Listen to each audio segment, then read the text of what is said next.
Hello दोस्तों, नमस्कार। Bhojpuri rocket में आपका स्वागत है। हम बात करने वाले हैं प्रमोद प्रेमी और खेसारी लाल यादव के बारे में। खेसारी लाल यादव प्रमोद प्रेमी का गाना फिर से चुरा कर गा दिए हैं। आप लोग देख सकते हैं स्क्रीन पर। प्रमोद प्रेमी यादव जो कि ये गाना झगड़ा 2 3 मंथ पहले गाना गा दिए थे। आप लोग देख सकते हैं स्क्रीन पर। गाना एक मस्ती चैनल पर अपलोड है, आप लोग जाकर देख सकते हैं, सुन सकते हैं। खेसारी लाल आज की डेट में ये गाना झगड़ा 2 गाए हैं। खेसारी लाल यादव दूसरों को ज्ञान देते हैं, अपना नहीं देखते हैं। आप लोग देख सकते हैं भाई लोग। अगर आप लोग मेरे चैनल को लाइक सब्सक्राइब नहीं किए तो कर लीजिए प्लीज़।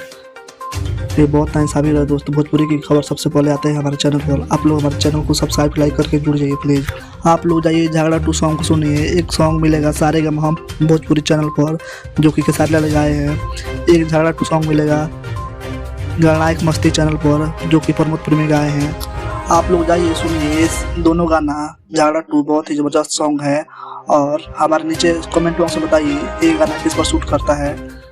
नीचे कमेंट बॉक्स में बताइएगा ज़रूर प्लीज़।